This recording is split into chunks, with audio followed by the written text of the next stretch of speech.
వేసుకుంటే కారం రంగు రుచి ఆచి కారం పొడి. మున్సిపల్ ఎన్నికల్లో కాంగ్రెస్ పార్టీ గెలుపు గుర్రాలను నిర్ణయించడం కోసం భారీ కసరత్తు చేస్తోంది. అందులో భాగంగా ఏదైతే బీఫామ్ల సమర్పణ కోసం ముందుగా డేట్ దగ్గరకు వస్తున్నప్పటికీ కూడా అటు బోధన్ మున్సిపాలిటీ కానీ, భీమ్గల్ కానీ, ఆర్మూర్ కానీ, ఇటు నిజామాబాద్ కార్పొరేషన్లో కానీ గెలుపు గుర్రాల కోసం తీవ్ర ప్రయత్నాలు చేస్తుంది. అయితే నిజామాబాద్ మేయర్ పీఠంతో పాటు 3 మున్సిపాలిటీలను కూడా దక్కించుకోవడానికి చాలా కసరత్తుగానే చేస్తున్నట్టు కనిపిస్తోంది. మనతో పాటు ప్రభుత్వ సలహాదారులు మాజీ మంత్రి పి సుదర్శన్ రెడ్డి గారు ఉన్నారు. ఆయనతో మాట్లాడే ప్రయత్నం చేద్దాం. సార్ చెప్పండి, అసలు ఈ నిజామాబాద్ మున్సిపల్ కార్పొరేషన్ అదేవిధంగా ఈ 3 మున్సిపాలిటీలలో కాంగ్రెస్ పార్టీ జెండా ఎగరవేయడానికి మీరు ఎలాంటి వ్యూహాలు రచిస్తున్నారు? ఈరోజు మున్సిపల్ ఎలక్షన్ అంటే రోజువారీ అవసరాలు తీర్చుకోవడానికి మున్సిపల్ ఎలక్షన్స్ ఉంటాయి. గత ప్రభుత్వాలు స్వార్థాల కొరకు ఉపయోగించుకున్నారు కానీ ఆ స్కీమ్స్ పెట్టి వాళ్ళ స్వార్థాల కొరకు ఉపయోగించుకున్నారు, ప్రజలకు ఉపయోగపడలేదు. దాన్ని దృష్టిలో పెట్టుకుని కాంగ్రెస్ ప్రభుత్వం వచ్చినాక రేవంత్ రెడ్డి గారు ముఖ్యమంత్రి అయిన తర్వాత మున్సిపల్ కూడా వారి పోటీపడలేదు కాబట్టి చాలా రోజుల నుంచి మనకు అండర్ గ్రౌండ్ డ్రైనేజ్ ఉండే టౌన్లో, నిజామాబాద్ టౌన్లో అందరికీ వితౌట్ ₹1 తీసుకోకుండా 45,000 కనెక్షన్స్ ఇస్తా ఉన్నాం. అదేవిధంగా ట్యాప్స్ కనెక్షన్ ఇస్తా ఉన్నాము, డ్రైనేజ్ చేస్తా ఉన్నాము, అమృత స్కీమ్ పెట్టి డ్రైనేజ్ చేస్తా ఉన్నాము. ఇవన్నీ ప్రజలకు గతంలో నిర్లక్ష్యం చేశారు కాబట్టి చేస్తా ఉన్నాం. అదేవిధంగా బీజేపీ కూడా ఎక్కడ కూడా కొన్ని చేసిన పనులు కనబడతలేవు. కేవలం మతాల పేర్లపైన పోతే అది ఎలక్షన్ కాదు.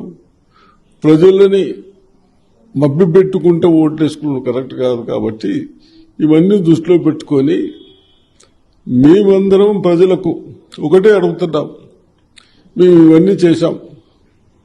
గతంలో 9-10 సంవత్సరాలు చిన్నవాళ్లకు, బీద వాళ్లకు వైట్ కార్డు రేషన్స్ కూడా ఇవ్వాలి. తెలంగాణ వచ్చినాక బంగారు తెలంగాణ చేస్తామని ముఖ్యమంత్రి గారు అటువంటి వారు ఏమి ఇవ్వలే.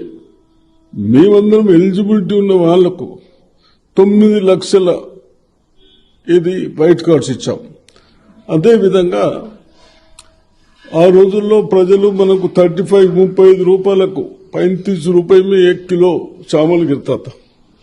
35 రూపాయలకు బియ్యం కొని ప్రజలకు ఇస్తే తింటారేమనుకుంటే తినకుండా వాళ్ళు 10 రూపీస్కు 10 రూపాయలకు అమ్ముకున్నారు. అది కూడా గత ప్రభుత్వం ఆలోచించి పని చేయలేదు. దాన్ని కూడా ఆలోచించి మన ముఖ్యమంత్రి గారు, కన్సర్న్డ్ మినిస్టర్ ఉత్తమ్ కుమార్ రెడ్డి గారు ప్రజలకు బాగా చేయాలి, ఈ డబ్బులు వృధా కావద్దు ప్రభుత్వం డబ్బులని ఇప్పుడు మనకు నియర్లీ ₹50 ఎక్స్పెండిచర్ వస్తా ఉంది. అయినా దాన్ని ఆ విధంగా ఇస్తా ఉన్నాం. ఎలక్ట్రిసిటీ ఇస్తా ఉన్నాం ఫ్రీగా. అదేవిధంగా గ్యాస్ సిలిండర్ కూడా సెంట్రల్ ప్రభుత్వం ఎంత 1200కు తెచ్చారు. ఇప్పుడు మనం ఉన్నప్పుడు 500 ఉంటే ఇప్పుడు 12 అంటే దానికి 500 సబ్సిడీ ఇస్తా ఉన్నాం. ఈ విధంగా కరెంటు ఫ్రీ అని చెప్పాము. అదేవిధంగా ఇంటింటి ఉద్యోగాలు అని చెప్పి ఎక్కడ కూడా ఉద్యోగాలు లేకుంటే ఆ ఉద్యోగాలు కల్పిస్తా ఉన్నాం. అన్నిటికంటే ఎక్కువ యంగ్స్కు మన తెలంగాణకు డెవలప్మెంట్ రావటానికి తెచ్చుకున్నమే డెవలప్మెంట్ కాదు. డెవలప్మెంట్ పక్కన పెట్టేసి స్వార్థాల కొరకు చూసుకున్నారు కాబట్టి అవన్నీ ప్రజలు గమనిస్తా ఉన్నారు. కాబట్టి నాకు నమ్మకం ఉంది, రేపు రాబోయే ఎలక్షన్ మేమేం అడుగుతున్నాం ప్రజలకు, ఏదైతే మేము ఇన్ని చేశామో గతంలో మీకు అందరికి ఇంత అన్యాయం చేసిన వాళ్ళు ఒక ఓటు అడుగుతా ఉన్నాం. వాళ్ళకు వేసే ఓటు మాకేమని చెప్తా ఉన్నాం. కాబట్టి తప్పనిసరిగా ఇక్కడ బోధన్, నిజామాబాద్, ఆర్మూర్, భీమ్గల్ 3 మున్సిపాలిటీలు ఉన్నాయి. తప్పనిసరిగా మెజారిటీ వస్తుంది. చైర్మన్లు మేము కాంగ్రెస్ జెండా ఎగరేస్తారు కాబట్టి నాకైతే 100% నమ్మకం ఉంది. సరే, ఈ లిస్టు అనేది ఇంకా జాప్యం జరుగుతుంది, ఒక తలనొప్పిగా మారింది. అదేవిధంగా ఏదైతే అసంతృప్తులు ఉంటారో అందరినీ మెప్పించలేరు కదా, ఏ విధంగా మెప్పిస్తున్నారు? ఏ విధంగా రేపు ఎన్నికలకు పోతారు వాళ్ళందరినీ కలుపుకొని? ఇప్పుడు నేను కొన్ని ప్లేసెస్ లో చెప్పాను, ఇప్పుడు చెప్పాను, ఇక్కడ కూడా నేను ఆర్మూర్లో చెప్పాను. సర్వే అంటే ప్రజల ఒపీనియన్, ఓటు వేసే వాళ్ళు. కాబట్టి సర్వేలు ఒకటి కాకుండా 4 సర్వేలు చేయించి ఆ సర్వే ప్రకారమే పోతా ఉన్నాం. కాబట్టి కొద్దిగా లేట్ అవుతా ఉంది. కాబట్టి ఈ రోజు బోధన ఇచ్చాం, అక్కడ ఆదిలాబాద్ నిర్మల్ ఇచ్చాం, ఆదిలాబాద్ ఇచ్చేస్తున్నాం, సిర్పూర్ నగర్ ఇచ్చాం, ఆసిఫాబాద్ ఇచ్చాం. ఇవన్నీ ఎక్కడ డిలే అవుతుందో ఇస్తా ఉన్నాం. కాబట్టి ఎందుకు డిలే అవుతుంది? సర్వే చేయించి, సర్వే ఏం చేయిస్తున్నాము? ఎవరైతే మనకు ఓట్లు వేస్తారో ఆ ఓట్లు వేసే వాళ్ళు వేస్తేనే మనం కౌన్సిలర్ అవుతాం. కాబట్టి వాళ్ళ ఒపీనియన్ తీసుకుంటున్నాం. ఏ అభ్యర్థి అయితే బాగుంటాడో ఆ అభ్యర్థికి ఇస్తే బాగుంటుంది, వాళ్ళ ఆలోచన ప్రజలు ఈ విధంగా ఉన్నదని చేస్తా ఉన్నాం. అదేవిధంగా సిటీలలో కాంగ్రెస్ ప్రభుత్వం వచ్చిన తర్వాత మన నిజామాబాద్ డిస్టిక్లనే, ఇంత చిన్న డిస్టిక్ 5 కాన్స్టిట్యూన్సీలో ఇప్పటి వరకు మనం 120 crores డాక్రా మహిళలకు ఇంట్రెస్ట్ ఫ్రీ ఇచ్చాం. మొన్ననే సంవత్సరం 60 కోట్లు కట్టాం. అంతేకాకుండా ఇప్పుడు సిటీకి కూడా నిజామాబాద్ బోధన సిటీల్లో ఇంతకుముందు లేకుంటే అవి కూడా ఇస్తా ఉన్నాం. ఎవరికి?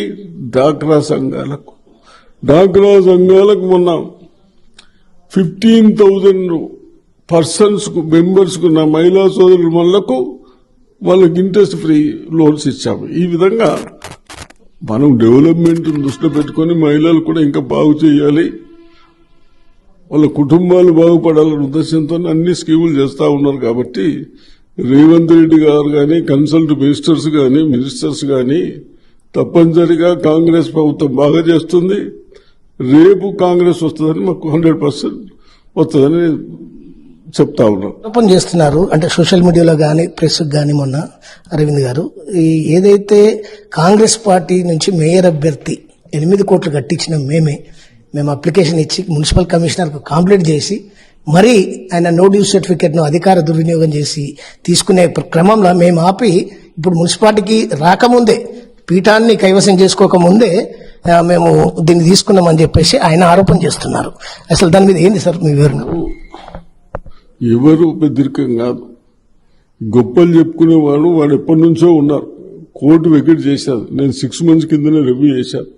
ఈయన గాని, పక్క ఓటర్లు గాని, ఇంకో ఓటర్లు ఏదది నిఖిల్ సాయి, వీళ్ళిద్దరు ఉన్నారు. నేను ఒకసారి సిట్ చేయమని చెప్పాను, అంతట్లో స్టే తెచ్చుకున్నారు. వ్యవస్థని వాళ్ళకి ఏదైనా ఇంట్రెస్ట్ ఉంటుంది, కార్పొరేటర్కి చేయాలనుకున్నాడు, ఆ డ్యూస్ కట్టాలి కదా. అది నీ గొప్పతనం నా గొప్పతనం ఏముంది? ఇది మీ ప్రెస్లో కూడా నేను చెప్పిన రాయొద్దు. నా గొప్పతనం ఏమున్నది? ఆడికి ఎప్పుడైనా నువ్వు కట్టించినవా? నీ బీజేపీ గొప్పతనం ఏంది? అది కాంగ్రెస్ గొప్పతనం. కాంగ్రెస్ క్యాండిడేట్ అయితే పైసలు కట్టిరమ్మన్నాం మేము, అవునా? అది మా గొప్పతనం. కాంగ్రెస్ కాంటెస్ట్ చేస్తా అంటే 7.5 కోట్లు మేం కట్టించినాము. నా అభ్యర్థులు కావాలంటూ కట్టేసినామన్నాం. ఇది ఇంకొకళ్ళని కూడా ఆ ఓటర్లు ఎవరైతే కట్టారో బిజినెస్ వాళ్ళు అది కరెక్ట్ కాదు, వాళ్ళతో కూడా టైం వచ్చినప్పుడు కట్టిస్తా. అంటే ఇటు ప్రజలను మభ్యపెడుతూ ఓట్లను దండుకోవడానికి చేస్తున్నారంటారా? ఇప్పుడు మీరే అంటున్నారు, అది ఎంత మటుకు కరెక్టు? ఆయన కట్టించింది నేను కట్టించిన, మా కాంగ్రెస్ పార్టీ కట్టించింది. నా కాంగ్రెస్ పార్టీ సిద్ధాంతాలు ఉన్నాయి. ఎక్కడ కూడా డ్యూస్ ఉండద్దు, డ్యూస్ ఉన్న వాళ్ళకి మేము టికెట్ ఇవ్వమంటే ఆయన కట్టవలసి వస్తుంది. ఇది మనం పెద్ద గొప్పలు చెప్పుకునే వాళ్ళు ఇట్లున్నారు మన వాళ్ళు. కానీ పేరు తీసుకుంటే మర్చిపోతుంది. కానీ సో మొత్తానికి ఇటు సుదర్శన్ రెడ్డి గారు చెప్పిన ప్రకారంగా నిజామాబాద్ మున్సిపల్ కార్పొరేషన్ తో పాటు 3 మున్సిపాలిటీలు, అదేవిధంగా నిజామాబాద్ పార్లమెంట్ నియోజకవర్గ పరిధిలోని అన్ని మున్సిపాలిటీలలో కాంగ్రెస్ జెండాను ఎగురవేస్తాం, ఇటు మేయర్ పీఠంతో పాటు అన్ని మున్సిపాలిటీ చైర్మన్లను మేము కైవసం చేసుకుంటామని చెప్పి చెప్తున్నారు. కెమెరా పర్సన్ ఉదయ్తో కలిసి అంగిరేకుల సాయిలు, జీ తెలుగు న్యూస్, ఉమ్మడి నిజామాబాద్. తెరకొట్టే కారం రంగు రుచి ఆచి కారం పొడి.